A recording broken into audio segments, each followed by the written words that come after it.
we have a difficult program. I was going to say, we're excited to welcome you all for this discussion. It's a bit of a difficult topic, but the reason we have such a, it's a little un-CSS-like to have so many people speaking on the same topic, but the reason is that there's so many different facets to this. It's so complicated that we wanted to get the different perspectives and all the different elements on the table. So we're going to, each panelist will speak briefly, and then we'll open it up for discussion. Questions from you guys, input. I'll start with our first speaker. Unfortunately, Assistant Secretary Ann Richard had a family emergency today, but Jessica Uticon from her office, who is a Senior Policy Officer in the Office of International Migration in the State Department's Bureau of Population and Refugees and Migration, was available to take her place. Jessica traveled with Assistant Secretary Richard on the trip that she just completed. Jessica has quite a bit of experience, has worked in this office for quite a number of years, but earlier worked on development and refugee issues in Southeast Asia and was a Peace Corps volunteer in Thailand. So Jessica, over to you.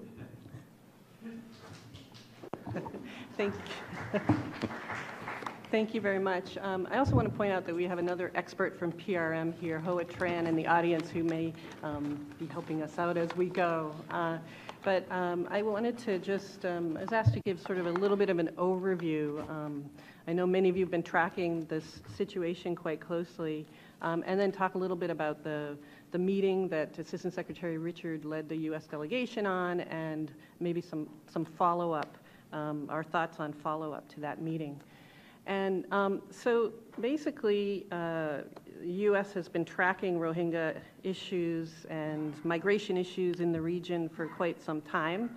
And on May 1st, when the Thai government uncovered a large trafficking and smuggling network and mass graves, things seemed to go into a tailspin on the migration situation, and we were faced with a large number of migrants at sea in vessels run or manned by smugglers. And UNHCR and IOM were reporting estimates of between 4,000 to 10,000 migrants potentially at sea.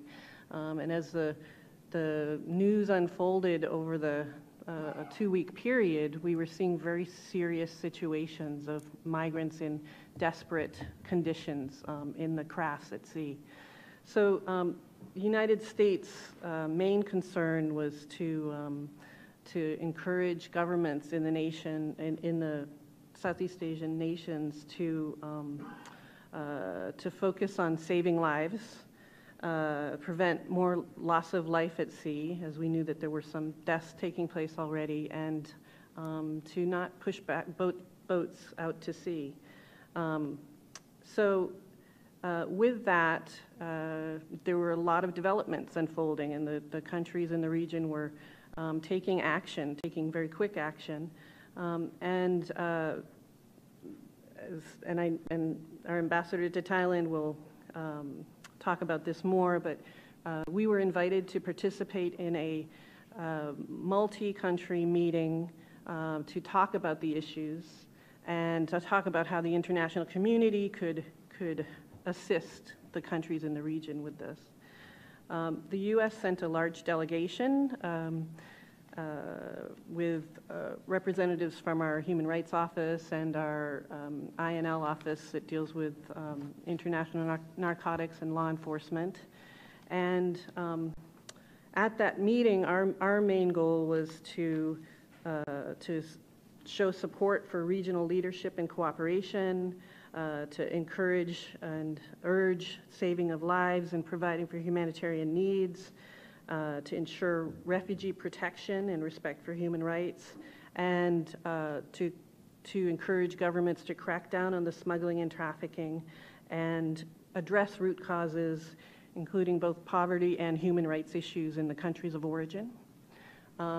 We know that of the migrants that actually came, about just over 4,000 arrived on land. Many came from Bangladesh, and estimates between 50 and 70% of the migrant population that ended up landing were Bangladeshi. So, we were looking at this as a regional issue. So, and I'm going to kind of quote or paraphrase my Assistant Secretary's experience on the trip. She said that this was really, the best and worst of humanity, as we're seeing the governments come together to take action and cooperate. We were also seeing incredible experiences of the migrants suffering from abuse by smugglers, being out at sea for between 2 and 4 months, and our Assistant Secretary visited with migrants in Malaysia and Indonesia, all of them telling of these harrowing experiences and being exposed to a lot of traumatic experiences. So at the meeting in Thailand, the governments came together to talk about 3 different aspects of the issue. First, it was, how are we going to continue to work on saving lives and ensuring for protection for this population? Second was to look at the smuggling and trafficking issues. And then third was root causes. And then from that meeting, they produced, the Thai government facilitated the conversation, and they came out with a summary of the meeting, which had a lot of very key commitments by the government. I'll finish there, and then hopefully we'll have a lot of time at the end for questions. Thanks, Jessica. Our next speaker is Ambassador Pisan Manawapat, who is the Thai ambassador to Washington, to the U.S. since February, so he's one of the newer ambassadors in Washington. But prior to coming to Washington, Ambassador Pisan was also ambassador to Canada, Belgium, the EU, India, and Luxembourg. Ambassador Pisan, please. Thank you very much, Mary, and I'm grateful for the opportunity to speak. I like to start in the absence of Assistant Secretary Ann Richard to pay a special thanks and tribute to her for her leadership. I called on her prior to her departure, and I knew how much genuine concern she had for the fate of these the unfortunate migrants at sea. And over the weekend, I knew how hard she had been working in coordinating with the Pentagon, the U.S. Embassy in Bangkok, and between the U.S. Embassy in Bangkok and the Thai military authorities. I also like to commend the United States government for displaying this genuine and passionate leadership since the beginning of the crisis. Secretary John Kerry gave his Thai counterpart a telephone call to express the support for this initiative. Indeed, this initiative, for the first time, had brought countries of origin, countries of transit, and countries of the final destinations together with concerned countries such as the United States and Japan and the international community, international organizations. On that one-day meeting, besides 20 countries' representatives, we also allowed some 40 embassies, officials, ambassadors, and their representatives to observe the meeting. So it was a very open, transparent, and constructive talk.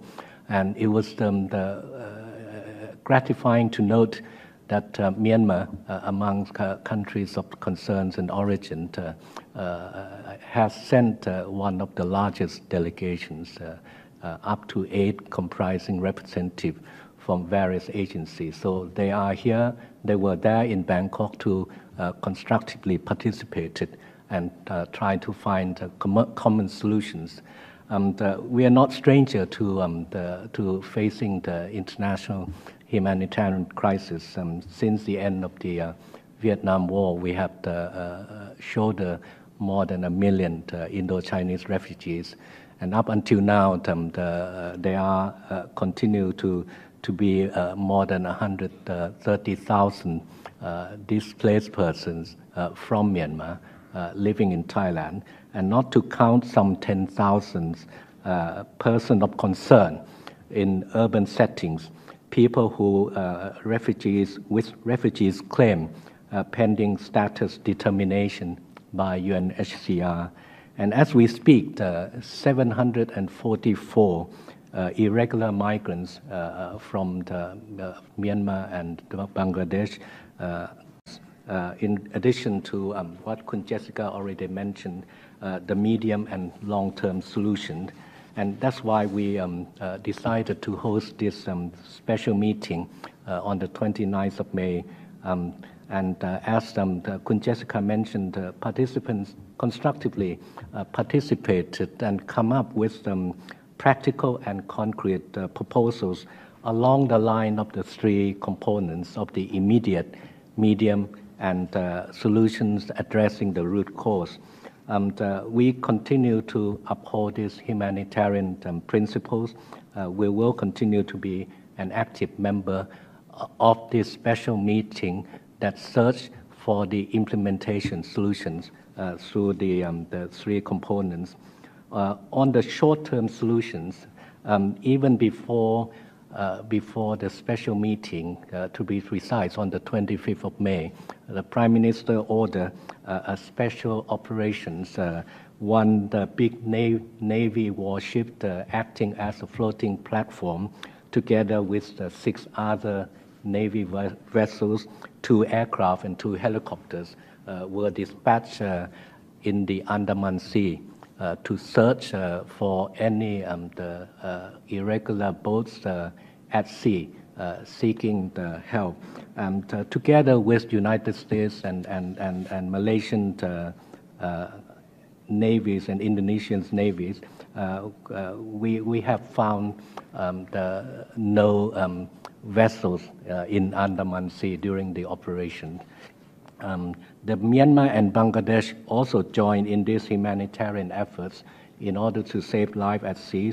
Bangladesh Navy was able to intercept a migrant boat leaving Bangladesh Cox's Bazar, while the Myanmar Navy rescued some 900 migrants just off the coast in late May. On the medium-term solutions, the Thai government has continued its efforts to crack down on people smuggling and human trafficking syndicates. As of the 10th of June, we have issued an arrest warrant to 89 persons, 53 already under arrested. More than 50 police officers were transferred pending investigations, and there were an important arrest warrant to a 3-star Army general with 13 charges, and his bail has been denied by a criminal court. The anti-money laundering office already seized asset worth more than $3 million US from this human trafficking network. We also cooperate closely with Bangladesh. Since 2013, over 830 illegal migrants have been verified as the Bangladeshi nationals, and they have voluntarily returned with the assistance of both the government and, on occasion, IOM. These are just a few examples that after we have received them, after we have extend humanitarian assistance, we managed to work with countries of origin and send them back. On the longer solutions, even before the 29th special meeting, we have been working closely with our neighbor, Myanmar. We have given $300,000 US for humanitarian assistance to the Rakhine State for the government of Myanmar to provide immediate relief and stabilize the area. We also contributed to the livelihood of the communities, the two communities, living as part of our agriculture livelihood development project. We also support the socio-economic development in Rakhine State, including business matching program between the Myanmar business owners in Rakhine and the Thai business owner in their former capital, Yangon. We dispatched mobile medical unit to Rakhine and the invitation of Rakhine high-ranking officials to participate in our emergency emerging leaders program. So I'd like to end my short presentation with a few key messages from Thailand. I think the number one, we're very serious in going after the culprits, the traffickers. International cooperation is indispensable. The number two is that the Bangkok 29th meeting was not meant to provide answer to all solutions. So we need to keep the momentum going forward. Countries who have pledged in any way must implement their pledge. Resettlement program had to be speeded up. Number three, when the spotlights shift to other emergencies elsewhere, as we have always seen in the past, regional countries always left with the burden to fend for themselves. So we need to sustain the international attention, international assistance, and the concept of the burden sharing. Number four, the message is that the short-term objective of saving life. I think we can call that as an immediate past. We have more or less broke down the criminal network in the recent past, but we cannot be complacent.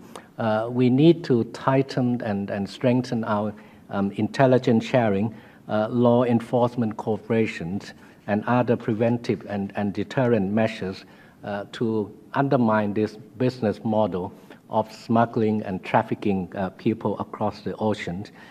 For the longer term, and this is my message to United States, both opinion makers, think tanks, and business community, it's vital to work constructively with the government, the local government of the countries of origin. There is no point of making criticism and finger pointing. I think it has worked in the past for Thailand to engage with them constructively, and I'm sure that the United States had both the resources and the power of persuasion. With your business support, you can make their life better in the area so that they don't have to take these risky journeys. My final message is that United States ought to regard Thailand as your strong allies and partner in a fight against human trafficking. This government has done more than any other previous Thai government in going after the traffickers. FBI agents, law enforcement agents in Thailand from the United States have been working hand in hand. The practice, the training that you have among your law enforcement agencies is also the same practice that your law enforcement agencies have been sharing with the Thai counterparts. And you need the Thai counterpart in order to seek further cooperation from our immediate neighbors. So these trafficking issues is a regional and international issues that need to tackle together. So I hope very much that United States government will continue to send strong and positive signal that Thailand is your friends and partner in this fight against trafficking. Thank you very much. Thank you, Ambassador Pisan. Our next speaker is Jana Mason, who is a Senior Advisor for Government Relations and External Affairs at the United Nations High Commissioner for Refugees in Washington. Jana, please. Thank you. A lot to talk about in a short time. So let me run through. I'm going to give some statistics and other information, but happy to go into more detail in the Q&A. I think there are basically two aspects to this situation. One is the regional crisis in the Bay of Bengal and the Andaman Sea. The other is the Rohingya-specific situation in Rakhine State and Myanmar. I'm going to talk largely about the first. I know Michelle and other panelists will talk largely about the second, but I will mention some specific issues regarding Rakhine State as well. So let me start on the regional crisis. Just to give a little background, some of it was mentioned by Jessica, some of it you're probably very familiar with from the news.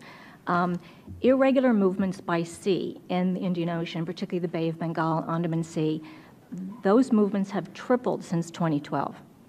And when I say irregular movements, let me just start with a word on terminology. We talk about irregular movements, we talk about migration crisis. This is what we in the humanitarian community refer to as a mixed migration situation. Meaning you have people fleeing for various reasons. You have economic migrants, the person's largely coming from Bangladesh, would probably fall into that category. You also have very clearly refugees, or persons whose claim might not be certain. They're asylum seekers. But this is largely a refugee crisis as much as it is a migration crisis. For quick terminology, we refer to mixed migration. It's not the only region in the world where we're seeing this. Obviously, we have this very recently been happening and still happening in the Mediterranean. It's happening in the Gulf of Aden. It's happening in the Pacific Ocean near Australia. It's happening right here in this region in the Caribbean. Mixed migration is nothing new, but the numbers that we're seeing, the multiplicity of crises we're seeing around the world at the same time is something clearly that's garnered a lot of attention lately. In terms of the most recent figures in the region we're talking about today, there's an estimated 63,000 Rohingya and Bangladeshi, and to our knowledge there aren't others, although until they're individually screened you don't know for sure, but almost exclusively Rohingya from Myanmar and Bangladeshis who made this journey in 2014. That was one calendar year. Another 25,000 in the first quarter of this year alone. So you combine 2014 with the first quarter arrivals in 2015, 88,000 people making this journey in this region, double the number of such departures over the same period last year. As far as we know, since January of 2014, over 1,000, I think 1,000 to 1,100 deaths at sea. Again, that number isn't known for certain, but that's the minimum that we're aware of. As the ambassador, and I think Jessica mentioned, since May 10th, when this crisis really garnered a lot of attention, roughly 4,000 Bangladeshis and Rohingya have landed in Indonesia, Thailand, and Malaysia. And in addition, another 1,700 on ships have, for various reasons, gone back and disembarked in Myanmar and Bangladesh. Everyone is always asking how many boats are still there, how many people remain in distress at sea. The number is unknown. Recently there were figures of 2,000, 3,000 or more. As the ambassador mentioned, there were aerial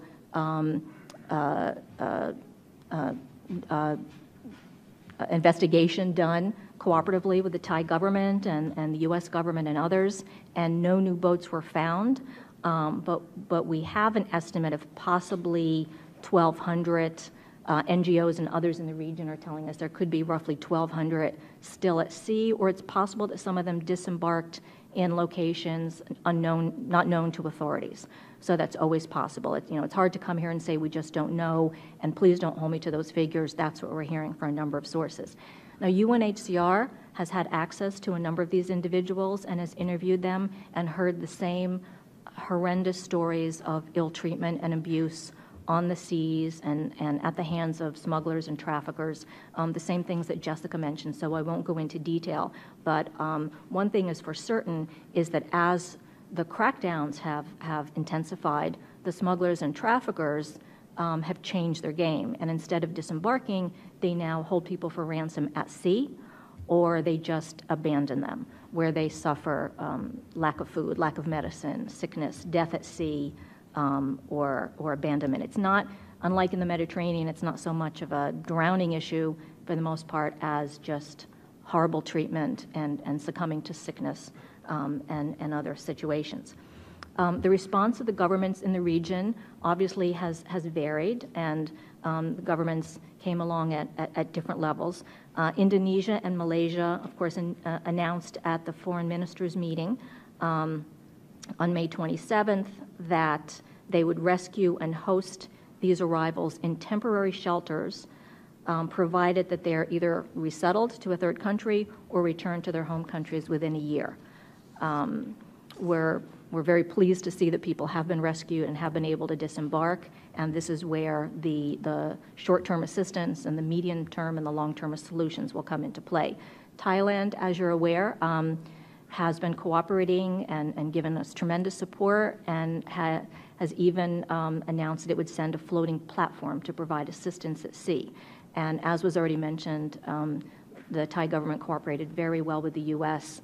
in conducting surveillance flights to search for people that were still in distress.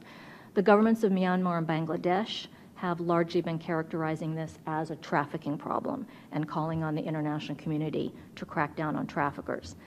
But as I'd like to mention, because even though people have been desperate enough to turn, in some cases, to smugglers or have fallen prey to traffickers, again, that doesn't negate what I said earlier about this being, in large measure, or at least in part, a refugee problem or a refugee crisis. The Refugee Convention makes very clear that people seeking asylum are not to be penalized for using irregular means of migration. People who are fleeing for their lives don't have luxury of getting legal visas or necessarily relying on legal means.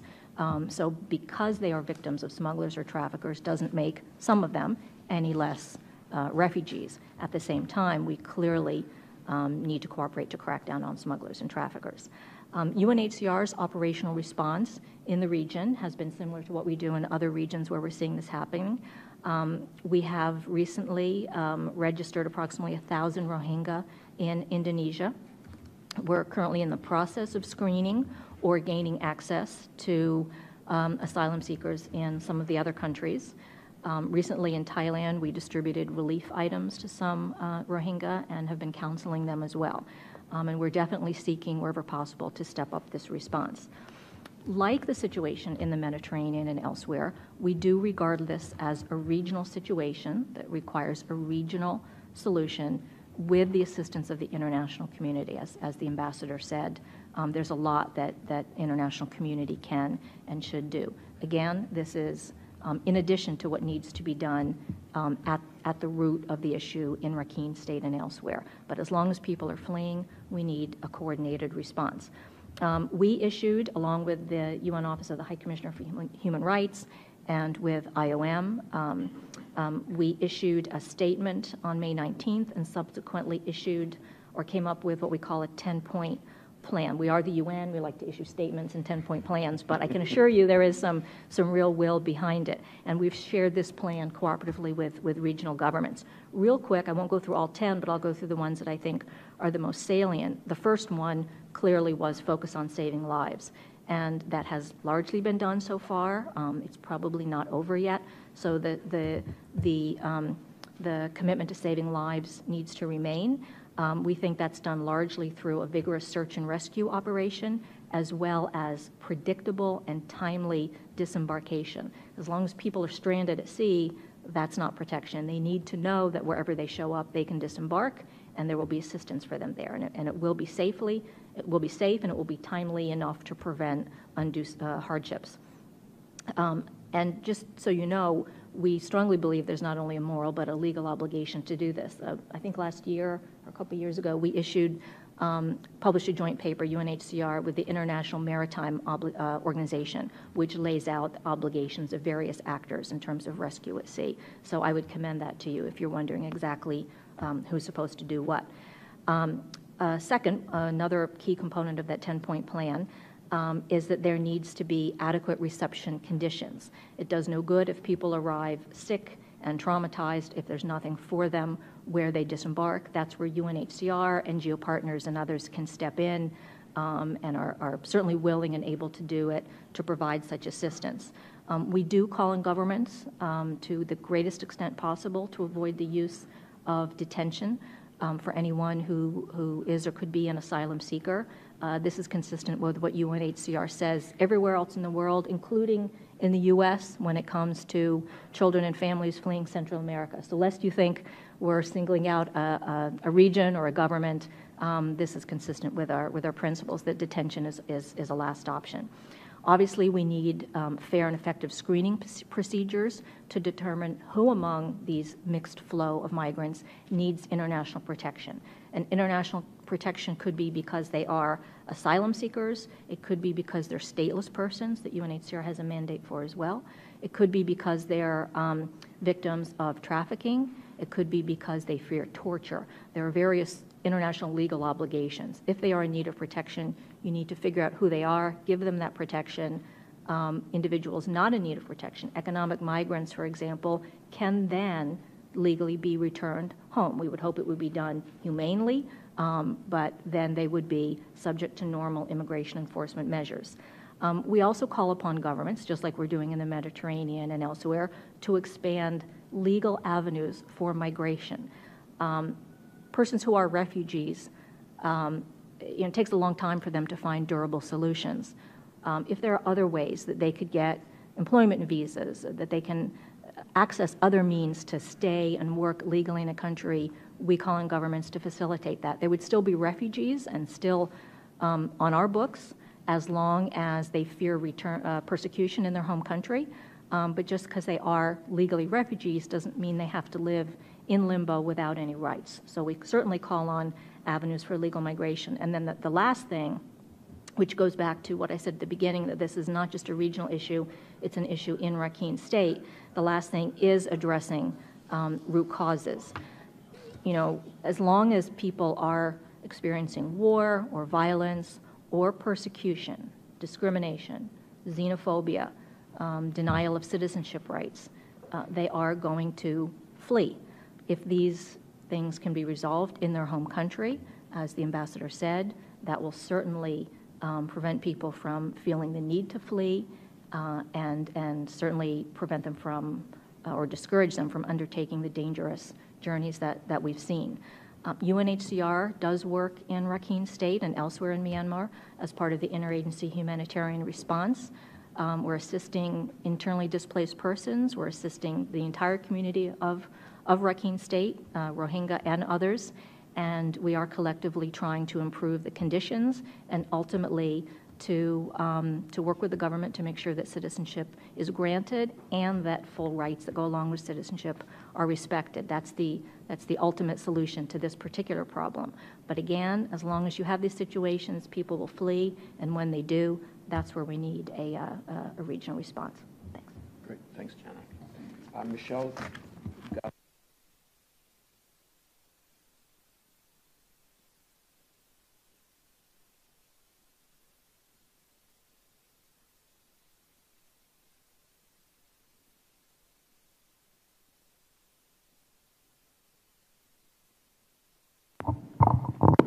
Thank you very much, Murray. And I will take over where Jana left it and get back to Myanmar, because the boat crisis is just the most recent and visible manifestation of a very long ordeal of the Rohingyas over the past decades, but an ordeal that has become much more acute in the past couple of years. What we've seen in the past couple of years, the measures of persecution and repression have increased, and I think that in itself explains the increase in the number of people who are leaving. But restrictions of movement, which were prevalent in the northern part of the state, have become stricter. Since the violence in 2012, you have about 140,000 who live in camps and that are increasingly becoming like ghettos.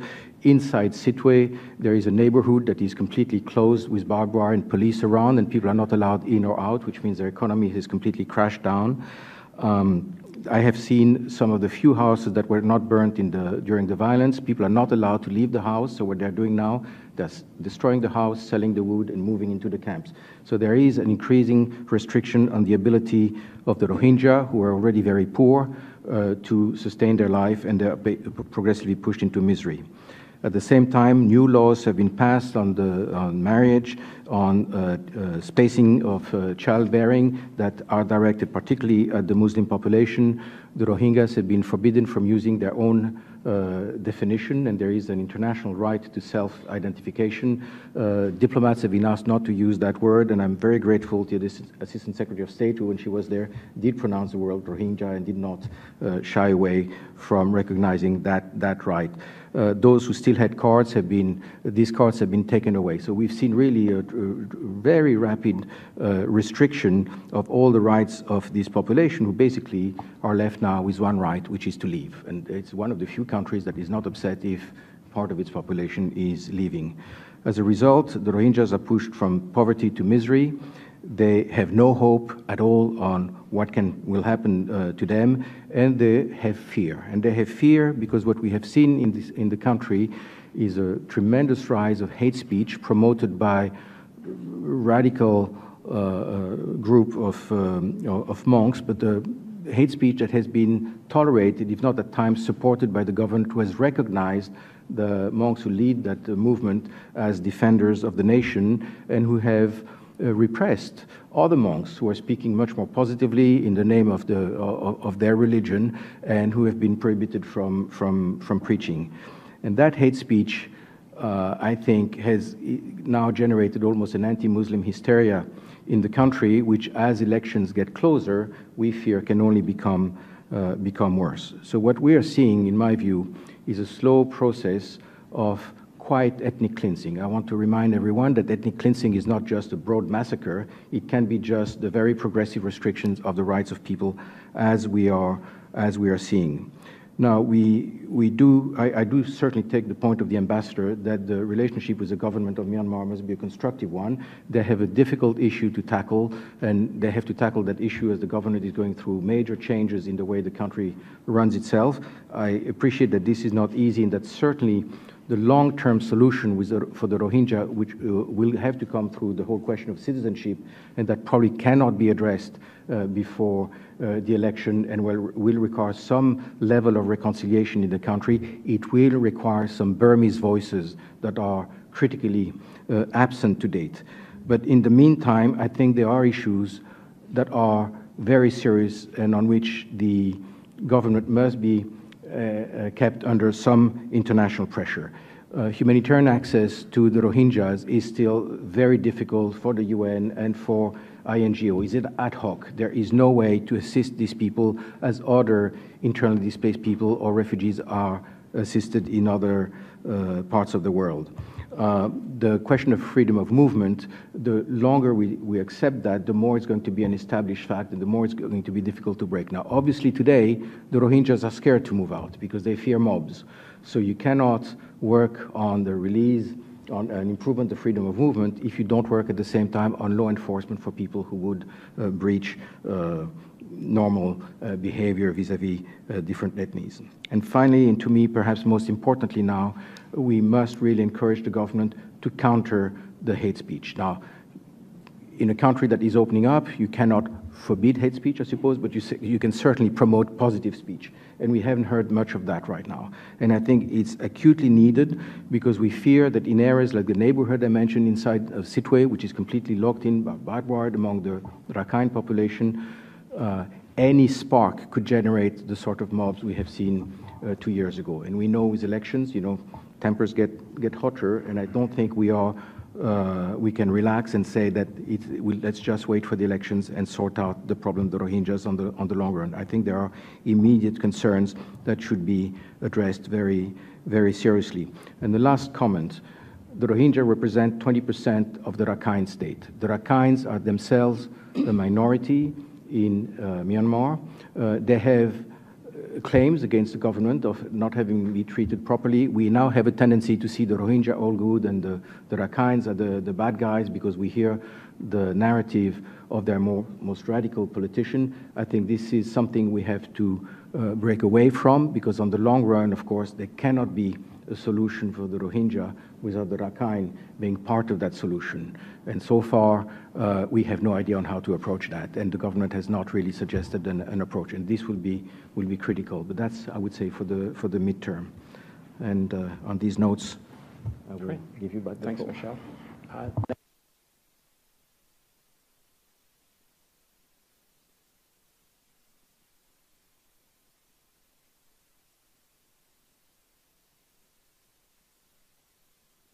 He worked at Human Rights First, the Brookings Institution, and Albright Stonebridge Group. Dan? Thank you, and thank you all for being here, and thank you, my panelists and fellow panelists and CSIS. So I want to start with the focus on one of the key root causes of this crisis. You know, we've seen a lot of the headlines in recent weeks talking about floating coffins, mass atrocities at seas that have really captured people's attention. But long before that, there were these root causes of the persecution of the Rohingya, and Michelle talked a little bit about that. So let me start with the destination first. A few weeks ago, just before the crisis really started, I was in Malaysia and met with several families who had just arrived, Rohingya families, and talked to them about the journey they had taken, and just heard really heart-wrenching stories about, you know, how they find agents who take them out in small boats to larger boats, then they're taken in and passed off to other traffickers. Now they've paid already for that first journey. Now they come to the Thai-Malaysia border, to the camps, and then that's where they're held, they're beaten, tortured, raped. They're held for ransom and forced to call their families, relatives, and asked to come up with more money for their release. This is, you know, this is what was talked about before, where that you found these, the crackdown on traffickers found these mass graves. So that's, you know, that's kind of the start of it. But when I talked to these people, you know, I asked them, went through these great trials. Would you recommend to the family and friends that you have back in Rakhine State to take that journey? And without hesitation, they all said yes. So that gives you an idea of how bad that is. I mean, what it comes down to is that the Rohingya are people that are facing this, trapped between this nefarious network of human traffickers and the place in the world where that is facing the highest risk of genocide anywhere in the world. That's, you know, earlier I'd been to camps in Rakhine State, United to End Genocide. We came out with a report called Marching to Genocide. That was last year, where we looked at all the known precursors to genocide: hate speech, dehumanization, organized propaganda campaigns, systematic denial of rights, and we found that nowhere in the world are there more known precursors to genocide than in Burma today. And this was a report a year ago. But as they say, you know, don't just take our word for it. Others have found that too. The U.S. Holocaust Memorial Museum, their Center for the Prevention of Genocide, just last month came out with a report where they found all of these indicators leading to a high risk of further mass atrocities and even genocide. Another group, ASEAN Parliamentarians for Human Rights, who we've worked closely with, this is a group of members of parliament from different countries within ASEAN, came out with a report where they used, you know, they looked at the atrocities prevention, or the UN Office of the Special Advisor for the Prevention of Genocide came out last year with a framework of analysis of atrocities crimes, and they found that nearly all of the common risk factors for atrocities are present today in Burma. And this is particularly significant because I think we have seen in the region increasing recognition of the Rohingya crisis in particular as an ASEAN regional crisis and not just a domestic issue. And you know, that report by ASEAN Parliamentarians for Human Rights came out just ahead of the last ASEAN summit, and we saw something quite remarkable. The foreign minister from Malaysia made the statement that the Rohingya crisis should be treated as a regional issue. And this was all before the latest crisis came out, and that just has really underscored that it needs a regional, it needs to be treated as a regional crisis. So now, you know, that leads up to what was the reaction when this really captured the attention, when you had thousands of people out to sea. And unfortunately, the initial reaction was really bad. I mean, there was, you know, regional navies were literally pulling the ships of desperate people back out to sea. The U.S. government as well was pretty silent the first few days. Even when there was, you know, there was a call for a summit, but that was at the end of the month, and the crisis was going on a month before. Eventually, there was a summit before that. There were agreements, to take in some of the desperate migrants, asylum seekers. But even after that, it took another few days before there was a real launch of search and rescue. So things got better, but the initial reaction was not good.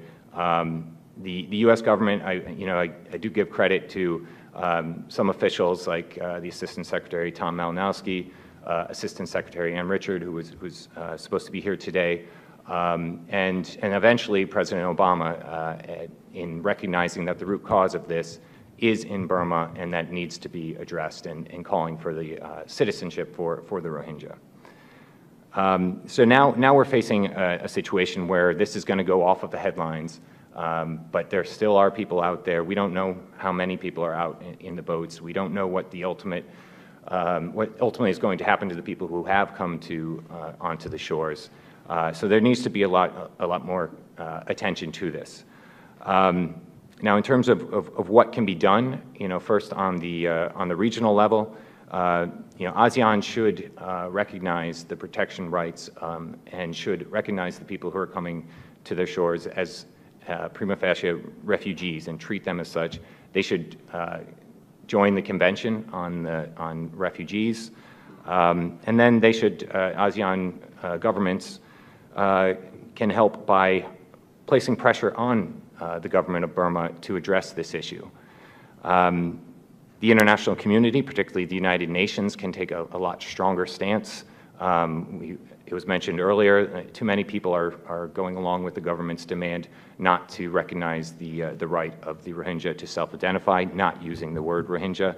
We've seen some officials have been using that, but not all. There hasn't been enough of a push for Burma to live up to its commitments that it's made, one of those being the opening of an office of the High Commissioner for Human Rights within Burma, and with full access in Rakhine State. Burma itself can do a lot, can reform the 1982 citizenship law to address the state of the Rohingya, can allow them access to humanitarian aid, and can recognize their right to self-identify and all the rights that Michelle talked about that are being trampled. And they can take a stance against the so-called protection of race and religion laws, one of those being the population control law, which was signed while the top State Department official, Tony Blinken, was there. The president actually signed this law. So there's a lot more that Burma can do, and there is a limit to, there's a lot of internal issues, domestic issues, so there is a lot of need for international pressure. So let me just end with what the United States can do. And the main thing is to put substance behind the statements. I mentioned there have been some good statements. We need to see some substance, some real consequences when there is the kind of backsliding and the dangers of genocide that I mentioned. One way to do that, the U.S. has given up a lot of the sanctions that were on Burma and gave up a lot of leverage, but there still are some there, particularly the specially designated nationals list for targeted sanctions. Since 2012, there's only been one person added for violence and human rights-related abuses, despite the rampant human rights abuses that are going on. Another thing is just holding the government of Burma to their own commitments. When President Thein Sein made 11 commitments to President Obama when he first made his historic trip to Burma, only one of those can really be said to have been fully fulfilled. The others are either partial or completely ignored. One of those, as I mentioned, is the opening of an office of the UN High Commissioner for Human Rights. So fairly simple things that can be done, that should be done, and then ultimately the message should be clear that there won't be any further engagement on military-to-military relations, and then even on some diplomatic relations if things continue to get worse. So let me stop there and just say that this is, again, a key root cause of what we've seen. It's not going to be easy to address long-term the situation of the Rohingya, but we are seeing some hopeful movements. There's less of a concentration on the good news story of Burma and recognizing some of the abuses that have happened, There's more criticism from ASEAN, including former Malaysian Prime Minister, who is talking about possibly kicking Burma out of ASEAN if they do not address this. But one thing is for sure, that if these root causes are not addressed, then in the coming months we will see those headlines coming back talking about floating coffins and mass atrocities at sea. Thank you. Thanks, Dan. Our next speaker is Keith Luce, who is here in his previous, everybody else has been described in their current incarnation. Keith is in his previous incarnation here as a former Republican senior staff member for East Asia and the Pacific in the U.S. Senate Foreign Relations Committee until 2013. Just so everybody knows, Keith's current job is working on the National Committee on North Korea, which is not on the docket here today. Keith, over to you. Thank you, Murray, and thanks to CSIS for the privilege of participating. In her absence, I would like to commend Assistant Secretary Richard, as well as her colleagues, for their ongoing commitment and leadership toward addressing issues that have been highlighted here today. At the request of CSIS, my comments are going to focus more on the trafficking aspects, if you will, in general in Southeast Asia. And Ambassador Pisan, I'd like to thank you and commend you for your personal commitment on all of the points that have been raised. Since you've been in Washington, I know that this has taken a lot of your time, and I know that your government in recent months has been making extra special efforts on trafficking as a whole, and I thank you for that. And I would also like to express thanks to Malaysia's Ambassador Wong, who I know Malaysia has been making special efforts as well in recent weeks with the crisis. My own understanding and perspective on human trafficking in Southeast Asia were initially forged by my participation in the 2009 Senate Foreign Relations Committee staff investigation into the trafficking and extortion of Burmese migrants and refugees in Malaysia and southern Thailand. And I would like to thank U.S. Ambassador James Keith at the time and Deputy Chief of Mission Rob Rapson, who were extremely helpful to the committee. I would also like to give special tribute to Malaysia's former ambassador, Jamaluddin Jardin, who unfortunately is no longer with us. But JJ, when he came to Washington, made it a personal commitment to improve Malaysia's standing in that area. The recent reports of graves along the border between Malaysia and Thailand are nothing new. In Bangkok in 2010, I visited with Thailand's coroner Porntip Rajanasanan regarding the discovery of bodies in unmarked graves in southern Thailand.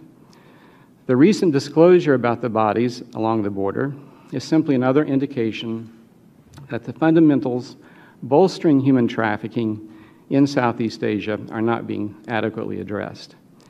In addition, the graves are evidence and a reminder that migrants and refugees are often viewed as one of two categories in Southeast Asia and the Pacific. In large part, they are viewed as commodities, items of commerce, like electronics or perhaps rice, supplying market demand for labor or sex. Throughout the region, they are also regarded as a public nuisance, as witnessed by the decision of multiple governments through the years, including recently, to send boatloads of human cargo, children and parents, back into open sea.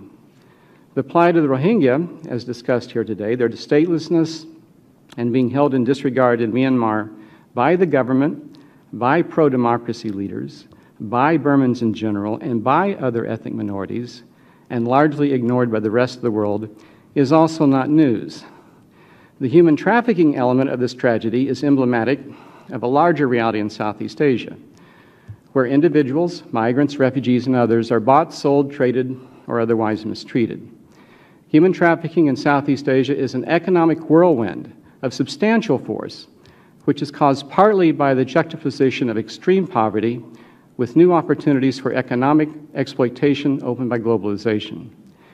It is also facilitated by corruption, disregard by many local businesses as to the background and documentation of their employees, and the power wielded by criminal syndicate leaders and masterminds who appear to have largely gone untouched.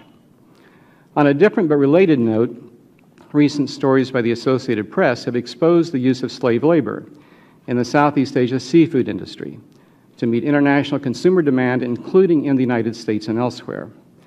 The committee's investigative piece of 6 years ago regarding the trafficking and extortion of men, women, and children in Malaysia and southern Thailand revealed that at that time, humans as a commodity were an integral part of the work of Thai fishing boats, sometimes trafficked, sometimes misled as to conditions of employment and duration of boat trips. In 2010, on a trip to the Indonesian island of Kai Kecil, I discovered Burmans and ethnic minorities from Burma who reported they had fled the fishing boats. At that time, the International Seafarers Union of Indonesia estimated that over 5,000 Burmese and other migrants who had fled or were expelled from Thai fishing boats were stranded throughout the archipelago. Well, what can be done today within Southeast Asia and by the global community to counter the effect of economic and other forces, including the labor and sex markets which facilitate trafficking?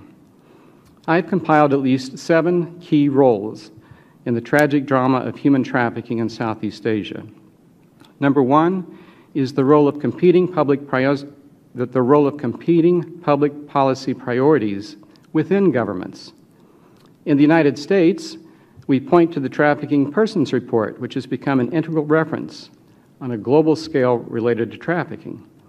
However, a whole-in-government consistent approach by the U.S. toward combating trafficking in Southeast Asia and elsewhere is not possible due to competing foreign policy goals, as it is with other countries. Not all U.S. officials in every federal department and agency support efforts to combat trafficking. Number 2 is the role of corruption.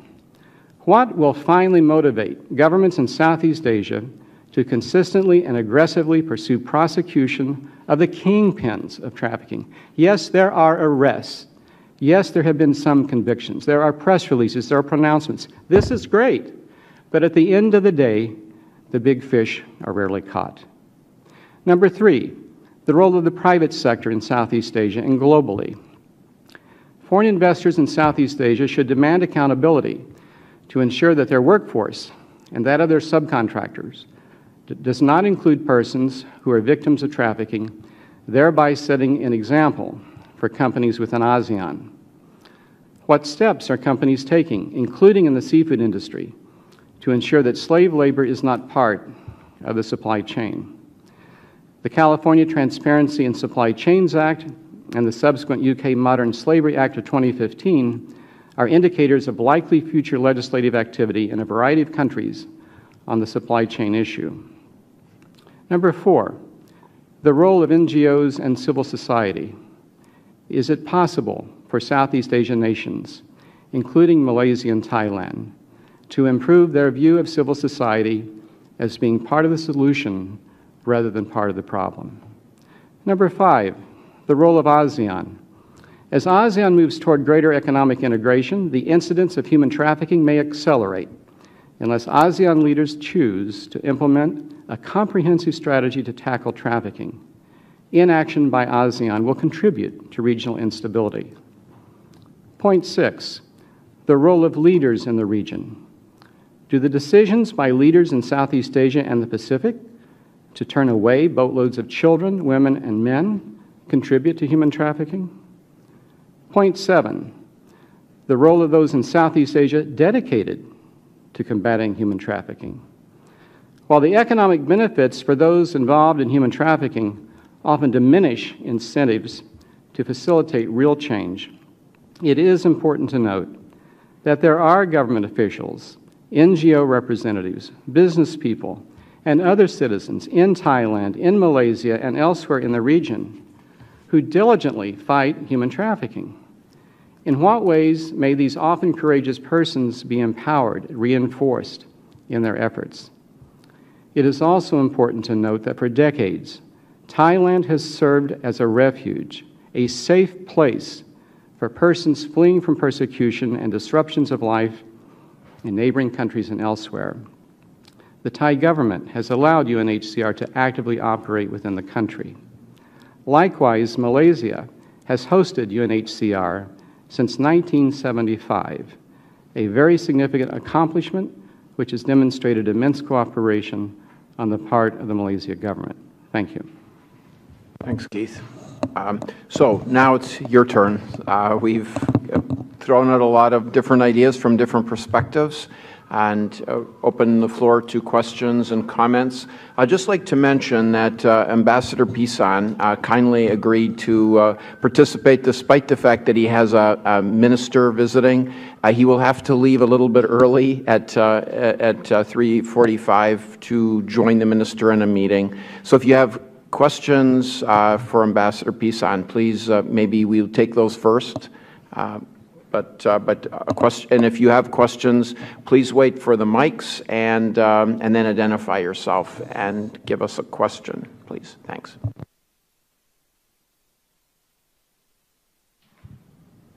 Great. Thank you so much for this really rich discussion. My question is for the Ambassador, Kate Phillips-Barrasso with the International Rescue Committee.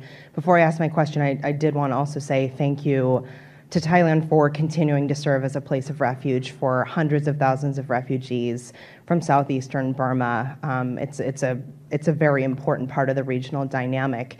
I noted sort of a tension in the discussion that exists out there in the discussions about how to deal with the situation vis-a-vis the government of Myanmar, and that is whether taking proactive approaches like those suggested by Mr. Sullivan in terms of sanctions, et cetera, sort of a more forward-leaning approach is the way to go.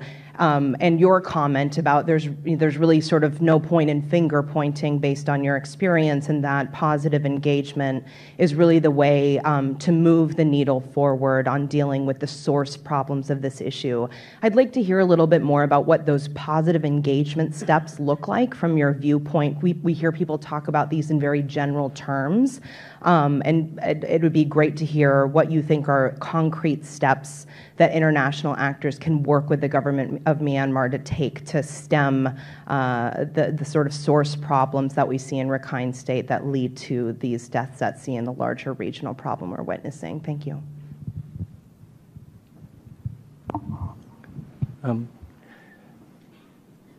Before the election in Myanmar, I think the United States and European Union adopted a policy of isolation and sanction. Thailand has been at the forefront among ASEAN countries in persuading the international community, Western governments, to adopt an engagement. And I think we had seen that it worked. Boycott and sanctioned and a policy of isolation didn't work. Myanmar was persuaded, the people are proud.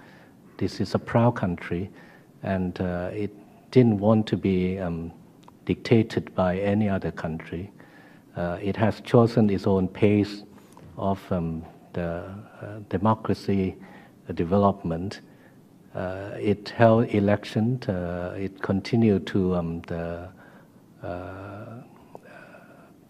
continue towards a path of reform.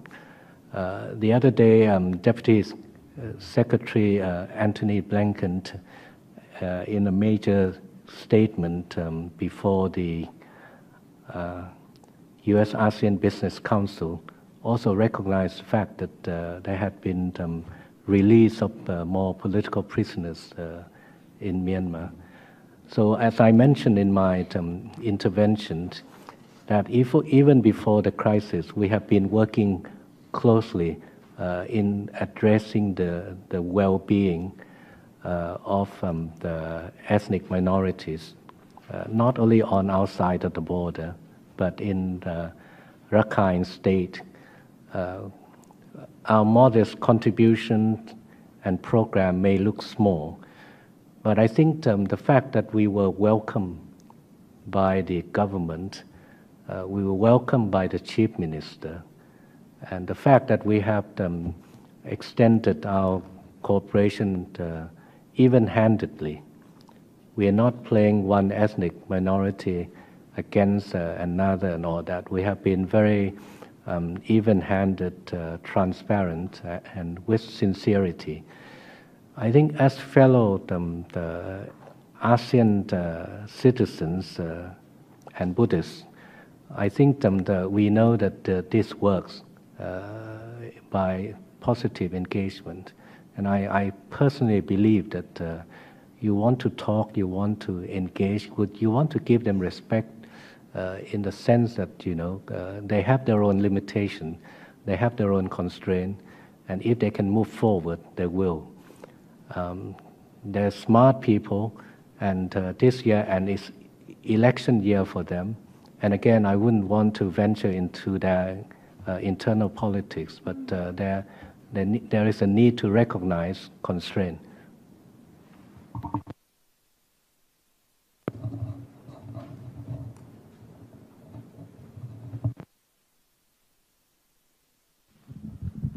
Thank you very much. I'm Kumar from Amnesty International. First question is a comment for our ambassador from Thailand.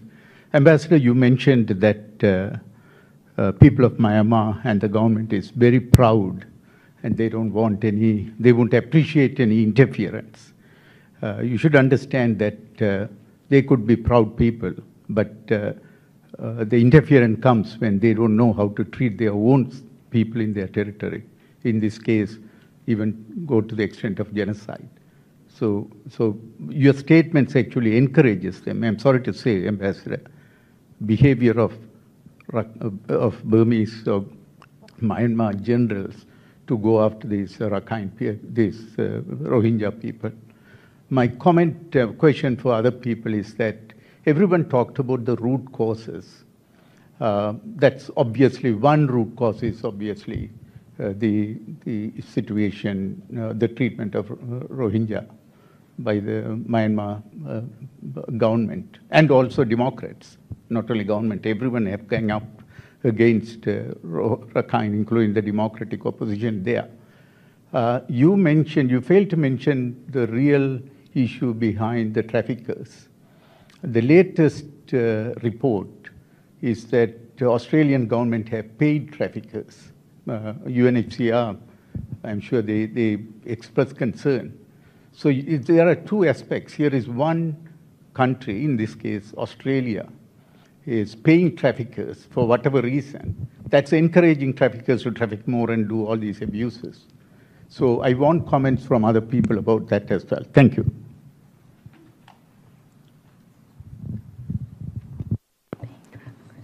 So Kumar, the issue, it was just a comment or also a question? You were talking about the... The first one is the comment, but also I would like a comment, a response from the ambassador about him basically saying Myanmar government authorities are very proud and they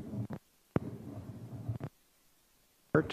Second is for everyone to respond about Australia paying traffickers, thousands by the way. They have paid, and I think the Indonesian government today had a press conference and even have evidence to that. Thanks. I just want to add that from the statistics of the UNHCR and our own finding, these irregular migrants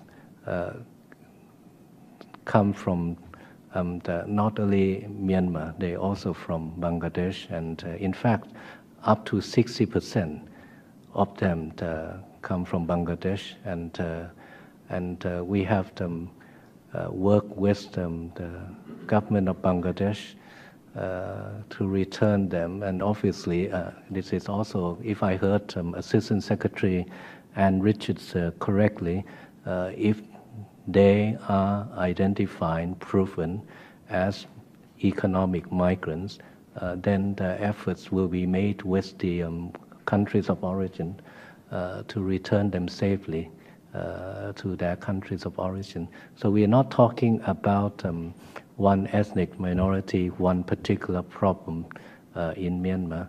And I think it's important to notice that in the 29th May special meeting, the countries of concern have more or less agreed on a series of practical recommendations. and I think that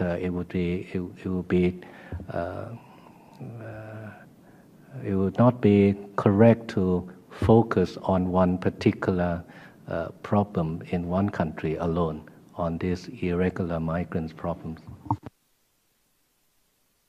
I don't know, does any of the other panelists want to address the issue of Indonesia's charges that Australia paid traffickers, guys with boats, to take refugees away from Australia back toward Indonesia? Seems, I don't know, it's a charge. I don't know if it's fully proven at this point, but sorry. Well, okay, sorry. I won't address that charge, but I will say that, as you well know, Kumar, governments around the world often take dramatic steps to try to avoid individuals arriving on their shores. Again, it happens in many parts of the world. I mean, for many years, Australia has taken steps that UNHCR has vocally raised concerns about in terms of some of the offshore processing, as they call it. UNHCR has been very direct in our claims that we don't agree with the U.S. Supreme Court's interpretation of the Refugee Convention when it comes to interdicting Haitians in international waters.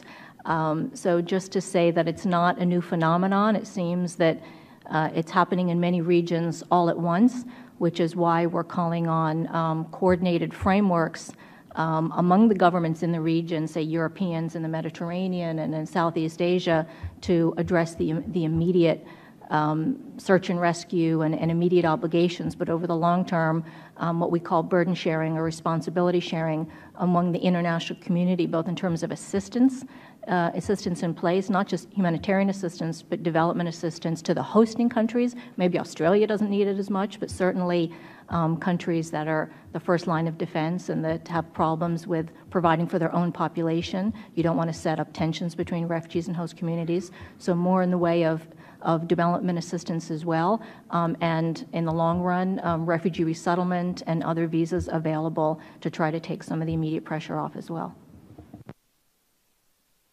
Michael?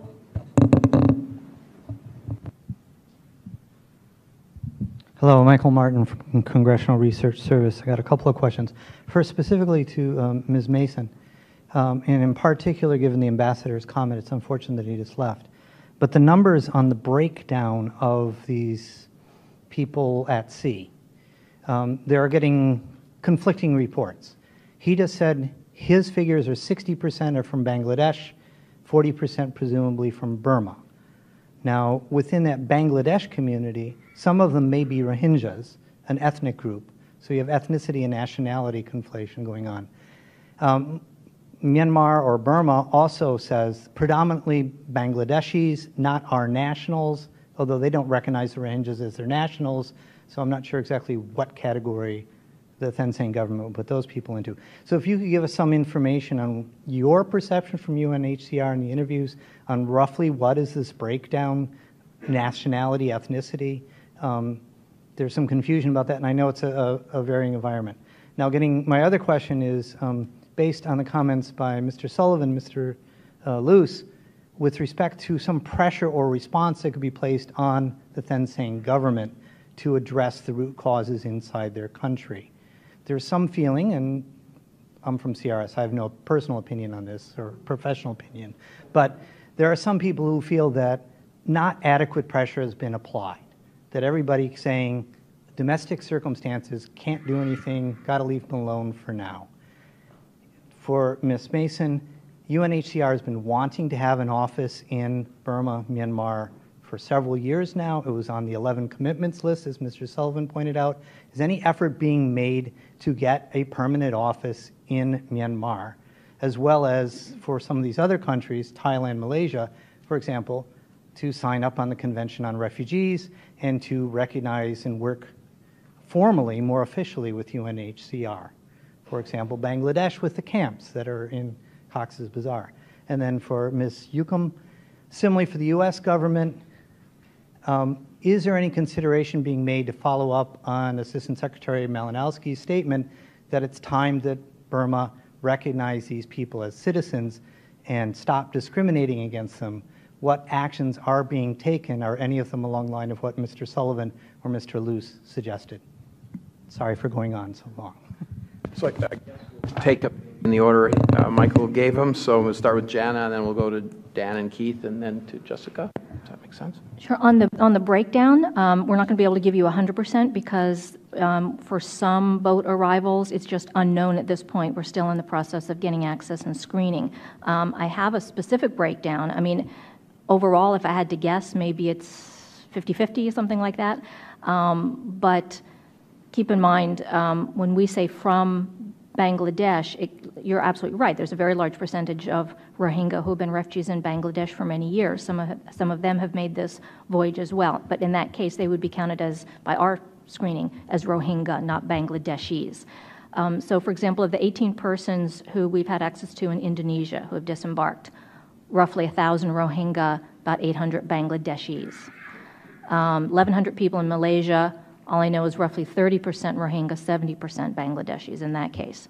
The boats taken back to Bangladesh, as far as we know, that was all Bangladeshis. In Thailand, some people are still being determined, so we don't have the breakdown between Rohingya and Bangladeshis. It's not clear.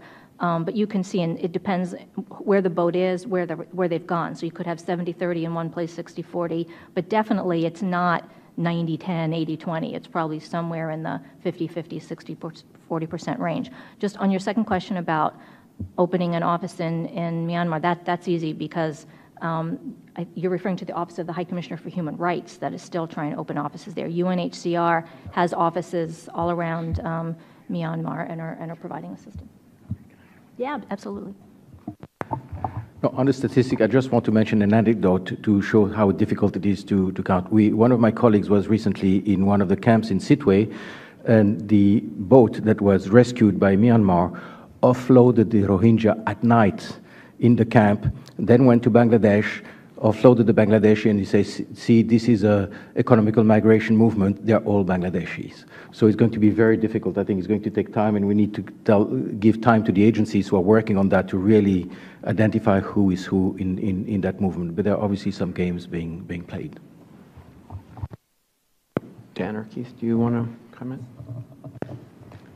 Sure. I mean, I think there's a couple more questions back that way, but yeah, I would just say that the numbers are very, very difficult. But it goes back, as I was saying, this goes back many years of policies of persecution and past instances where the Rohingya have been pushed into Bangladesh. So it is complicated. And on the numbers, it's everyone we've talked to on the ground too. It's tough to get exact numbers, but I think the important thing to remember is that the specific case of the Rohingya here is you are dealing with people who are fleeing from conditions that are risking genocide, and some people would argue that it already is a slow-burning genocide. People have said, and you can get into debates about the exact definition of genocide and how you do that, but the fact that there are mass atrocities that have happened, this needs to be addressed. And I think as to your questions as far as the need for pressure, I mean, mostly I'm just, yes.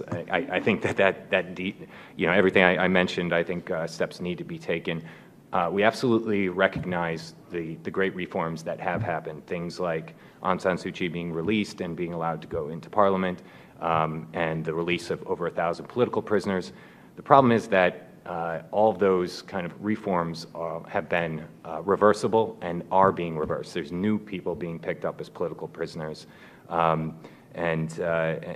all of the things that were laid out at the beginning with Aung San Suu Kyi of reforming the Constitution and allowing her to run have not happened. There's a host of other kind of things, even beyond the Rohingya issue that Burma's facing, that beg for a response. That the elections are coming up. The Constitution is, according to the Constitution, the military is still guaranteed 25% of Parliament. So there's a whole bunch of issues and reasons, even beyond the Rohingya issue. But that is such an intense one that I really think that there needs to be outside pressure. Just to follow up, we continue to remain concerned about all these issues that Dan just highlighted. I won't go into a lot of detail, but the restrictions of freedom of movement, the forced labor issues, freedom of religion, impeded access to medical care and food, reaching internally displaced persons. We're very engaged with the government on these issues and continue to our ambassador in Yangon continues to hit on these issues. And just as sort of a little bit getting back to the conclusions from the May 29th meeting, in the root causes, we talked about, the need to address human rights, and I think, the U.S. feels that the heat needs to remain on high on following up with the countries on all these issues, and to get the international community to support, the commitments made in that meeting.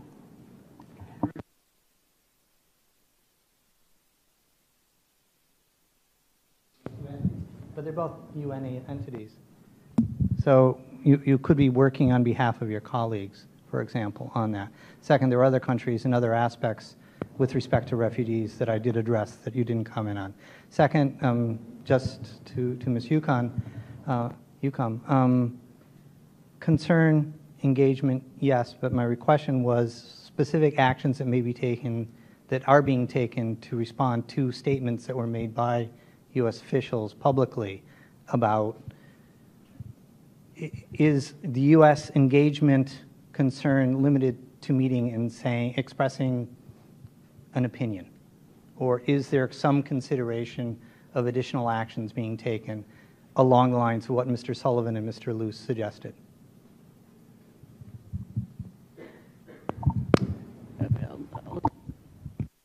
Again, I'm not sure the status of the OHCHR negotiations in terms of opening an office there. They are a sister UN agency, and we strongly encourage that because it makes our job a little bit easier then in terms of division of responsibility and what we can achieve. Yes, we're part of the UN, but we're a humanitarian agency and can only do our work if we have that neutrality and objectivity respected. And unfortunately, in Rakhine State, perceptions of bias against, I would say unfounded perceptions of bias against the UN and against NGOs, particularly suspicions maybe on the part of some of the non-Muslim populations that outside agencies are favoring the Muslims, have made our work very, very difficult. So any effort that, or any presence on the ground that makes that division of responsibility more clear and enables us to do our work would be better. And you had a question about our work in other countries in the region. Could you clarify that?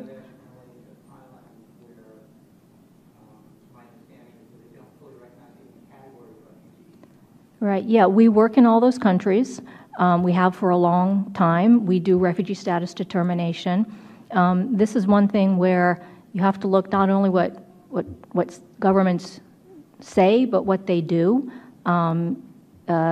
In Thailand, for example, we are still negotiating access to some of these people, and it's true, they don't recognize, they're not a party like many countries in Southeast Asia, and they're not a party to the Refugee Convention. We argue that the fundamental obligation under the Refugee Convention not to send people back to persecution, that's customary international law and is so important it's binding on everybody. But some of the other provisions are not if you're not a party. So they don't recognize the status of refugee.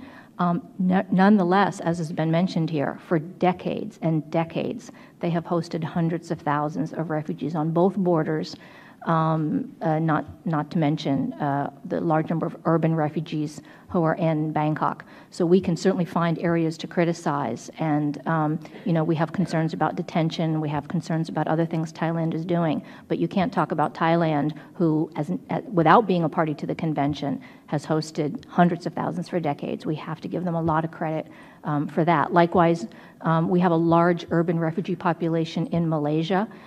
We've also been working in the camps in Bangladesh. So even though with this population it's creating some real challenges and pressures, those countries in the region have been hosting and doing a lot and giving us access to a lot of refugees for many years. Are you going to? That's me. Sorry. Yeah. I'd like to make one point on the whole question of the pressure. I think, and I'm certainly no apologies for the U.S. government, but the narrative of the U.S. government has been spot on right now. It's not really biting. And of course, we all say, can you increase the pressure? Can you have more impact on what you do? I think the key problem there is that the partners of the U.S., the EU, the UK, etc., have been very subdued on this question. And I think it's going to be very difficult to have the U.S. saying we are going to up the ante if the others don't do that. So the first step would be to get a better community of partners addressing that with all the countries who are trying to help Burma in this opening up. I know there's still, sorry. Sorry, I just wanted to add too, just in addition to the engagement, the ongoing engagement, and I failed to mention it before, as part of this recent crisis, we've contributed $3 million to the IOM appeal for assistance. We're reviewing the UNHCR appeal, and in the past 2 years, we've contributed about $109 million towards assistance in Rakhine State and in the affected countries to address Rohingya needs as well. So just wanted to point that out. Well, unfortunately, it's 4 o'clock, which is the bewitching hour. I'd like to thank our speakers, our panelists, very much for the engaging, insightful conversation. Thank you all, and sorry there's still hands up, but time is up, sorry. So please join me in thanking our panelists. We will continue to be an active member of this special meeting that search for the implementation solutions through the 3 components. On the short-term solutions, even before the special meeting, to be precise, on the 25th of May, the Prime Minister ordered a special operations, the big Navy warship acting as a floating platform, together with the 6 other Navy vessels, 2 aircraft and 2 helicopters were dispatched in the Andaman Sea to search for any irregular boats at sea seeking the help. Together with United States and Malaysian navies and Indonesian navies, we have found no vessels in Andaman Sea during the operation. The Myanmar and Bangladesh also joined in these humanitarian efforts in order to save lives at sea.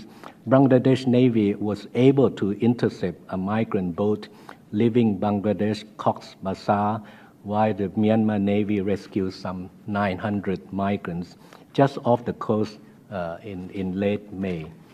On the medium-term solutions, the Thai government has continued its efforts to crack down on people smuggling and human trafficking syndicates. As of the 10th of June, we have made them we have issued an arrest warrant to 89 persons, 53 already under arrested. More than 50 police officers were transferred pending investigations, and there were an important arrest warrant to a 3-star Army general with 13 charges, and his bail has been denied by a criminal court. The anti-money laundering office already seized asset worth more than $3 million US dollar from this human trafficking network. We also cooperate closely with Bangladesh. Since 2013, over 830 illegal migrants have been verified as the Bangladeshi nationals, and they have voluntarily returned with the assistance of both the government and, on occasion, IOM. These are just a few examples that after we have we were also seeing incredible experiences of the migrants suffering from abuse by smugglers, being out at sea for between 2 and 4 months, and our Assistant Secretary visited with migrants in Malaysia and Indonesia, all of them telling of these harrowing experiences and being exposed to a lot of traumatic experiences. So at the meeting in Thailand, the governments came together to talk about three different aspects of the issue. First, it was, how are we going to continue to work on saving lives and ensuring for protection for this population? Second was to look at the smuggling and trafficking issues. And then third was root causes. And then from that meeting, they produced, the Thai government facilitated the conversation, and they came out with a summary of the meeting, which had a lot of very key commitments by the government. I'll finish there, and then hopefully we'll have a lot of time at the end for questions. Thanks, Jessica. Our next speaker is Ambassador Pisan Manawapat, who is the Thai ambassador to Washington, to the U.S. since February, so he's one of the newer ambassadors in Washington. But prior to coming to Washington, Ambassador Pisan was also ambassador to Canada, Belgium, the EU, India, and Luxembourg. Ambassador Pisan, please. Thank you very much, Mary. I'm grateful for the opportunity to speak. I'd like to start in the absence of Assistant Secretary Ann Richard to pay a special thanks and tribute to her for her leadership. I called on her prior to her departure, and I knew how much genuine concern she had for the fate of these the unfortunate migrants at sea. And over the weekend, I knew how hard she had been working in coordinating with the Pentagon, the U.S. Embassy in Bangkok, and between the U.S. Embassy in Bangkok and the Thai military authorities. I also like to commend the United States government for displaying this genuine and passionate leadership since the beginning of the crisis. Secretary John Kerry.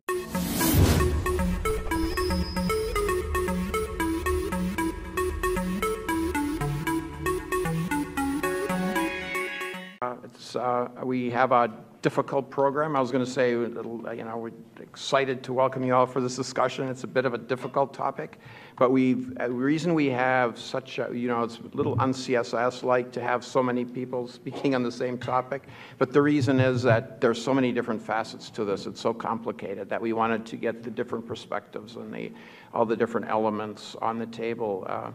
So we're going to, each panelist will speak briefly, and then we'll open it up for discussion. Questions from you guys, input. I'll start with our first speaker.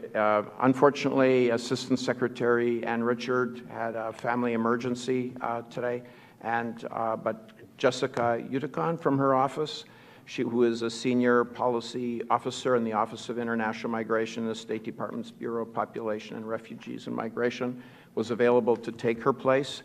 Jessica traveled with Assistant Secretary Richard on the trip that she just completed.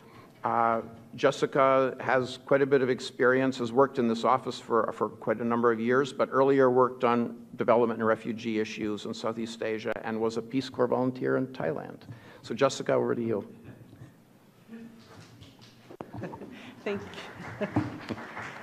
Thank you very much. I also want to point out that we have another expert from PRM here, Hoa Tran, in the audience who may be helping us out as we go. But I wanted to just, I was asked to give sort of a little bit of an overview. I know many of you have been tracking this situation quite closely, and then talk a little bit about the meeting that Assistant Secretary Richard led the U.S. delegation on, and maybe some follow-up, our thoughts on follow-up to that meeting. And so basically, the U.S. has been tracking Rohingya issues and migration issues in the region for quite some time. And on May 1st, when the Thai government uncovered a large trafficking and smuggling network, mass graves, things seem to go into a tailspin on the migration situation, and we were faced with a large number of migrants at sea in vessels run or manned by smugglers. And UNHCR and IOM were reporting estimates of between 4,000 to 10,000 migrants potentially at sea. And as the news unfolded over a 2-week period, we were seeing very serious situations of migrants in desperate conditions in the crafts at sea.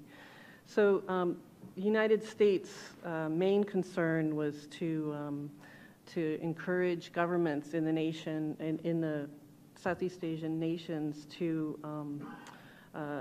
focus on saving lives, prevent more loss of life at sea, as we knew that there were some deaths taking place already, and to not push back boats out to sea.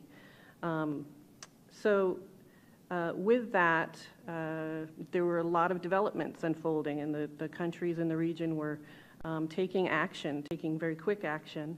And our ambassador to Thailand will talk about this more, but we were invited to participate in a multi-country meeting to talk about the issues and to talk about how the international community could assist the countries in the region with this. The U.S. sent a large delegation with representatives from our Human Rights Office and our INL office that deals with international narcotics and law enforcement.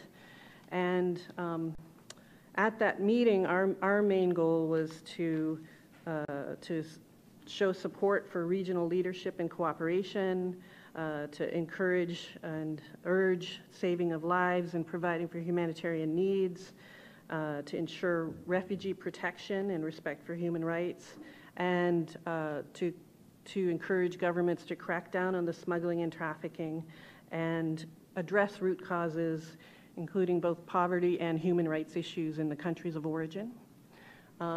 We know that of the migrants that actually came, about just over 4,000 arrived on land. Many came from Bangladesh, and estimates between 50% and 70% of the migrant population that ended up landing were Bangladeshi. So, we were looking at this as a regional issue. So, and I'm going to kind of quote or paraphrase my assistant secretary's experience on the trip. She said that this was really, the best and worst of humanity, as we're seeing the governments come together to take action and cooperate. Gave his Thai counterpart a telephone call to express the support for this initiative. Indeed, this initiative, for the first time, had brought countries of origin, countries of transit, and countries of the final destinations together with concerned countries such as the United States and Japan and the international community, international organizations. On that one-day meeting, besides 20 countries' representatives, we also allowed some 40 embassies officials, ambassadors, and their representatives to observe the meeting. So it was a very open, transparent, and constructive talk. And it was gratifying to note that Myanmar, among countries of concerns and origin, has sent one of the largest delegations, up to 8 comprising representatives from various agencies. So they are here, they were there in Bangkok to constructively participate and try to find common solutions. We are not stranger to facing the international humanitarian crisis. Since the end of the Vietnam War, we have shouldered more than 1 million Indochinese refugees. And up until now, they are continue to be more than 130,000 displaced persons from Myanmar living in Thailand, and not to count some 10,000 persons of concern in urban settings, people who refugees claim pending status determination by UNHCR. And as we speak, 744 irregular migrants from Myanmar and Bangladesh, in addition to what Kun Jessica already mentioned, the medium and long-term solution. And that's why we decided to host this special meeting on the 29th of May. As Kun Jessica mentioned, participants constructively participated and come up with practical and concrete proposals along the line of the three components of the immediate, medium, and solutions addressing the root cause. We continue to uphold these humanitarian principles